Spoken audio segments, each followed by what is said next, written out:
Welcome to Agenda Edina, a program summarizing the actions taken at City Hall that affect you most. I'm your host, Dorothea Marty.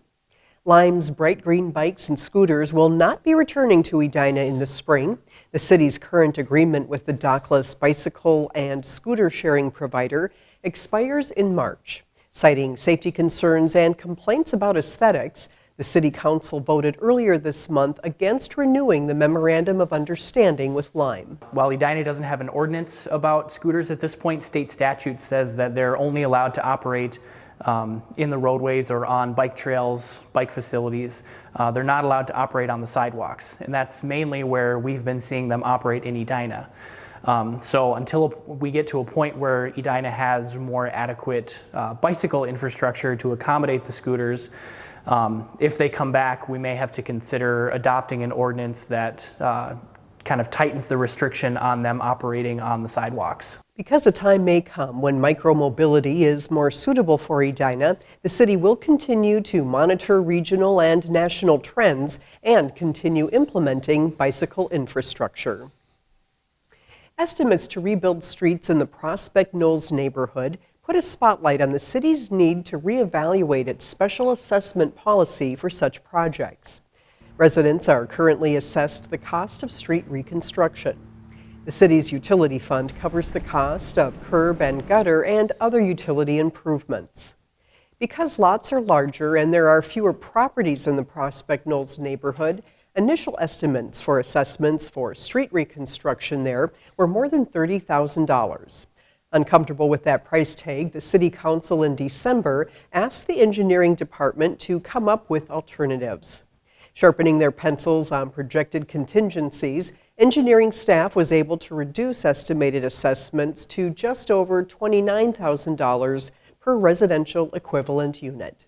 They also proposed an alternative of building substandard streets in that area, which would reduce the assessments to about $24,500. The substandard street option that we presented, the primary reductions were no concrete curb and gutter and a minimized gravel base section.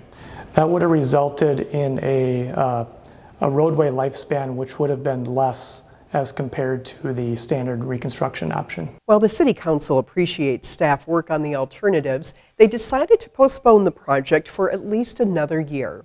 Members asked that a task force be formed to review the special assessment policy and provide recommendations on alternative funding mechanisms for street reconstruction projects. Typically, a task force could last up to a year, and a report is typically generated and presented to the council, and the council could choose to accept those recommendations immediately and move forward, or go another direction. Details of a potential new task force are still being formulated. Edina's 30th annual Winter Ice Festival brought hundreds of people onto the ice at Centennial Lakes Park. But for several weeks this winter, skating there wasn't possible. Edina TV's Dan Carpenter explains what caused the closure. It's a cold and early morning for two City of Edina employees.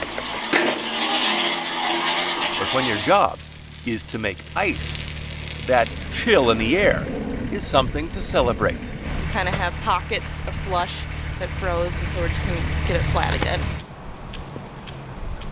These large sprinklers flood the pond at Centennial Lakes Park, creating a smooth skating surface. Typically we want around 6 to 7 inches for our small equipment, and then we need over a foot for our large equipment. Thin ice isn't only dangerous, it easily warps under weight. When the ice melts and there become holes, it's unstable. Also, when it is a little bit soft and people go down and step on the ice, they create indents in the ice that then make it impossible to really shave smooth. This pond isn't like neighboring lakes. It's designed to collect stormwater, along with all the chemicals that come with it. We have all of the stuff that you put on the roads coming in, all of that salt melt. 26 pipes deliver that water under the ice, melting it from below. And that can create some difficulties for us. City crews had to flood, scrape, and clear the ice again and again. Safety is our number one priority, safety for our staff, safety for our consumers. Ultimately, the weather cooperated, and most of this 10-acre pond allowed for easy gliding and sliding at the 30th Annual Winter Ice Festival. And the conditions today have been great. The rink is very well kept up and all of the snow's removed off of it, and it's just a great time to be out. Patience and hard work pay off for another season of winter fun at Centennial Lakes Park. I'm Dan Carpenter for Edina TV.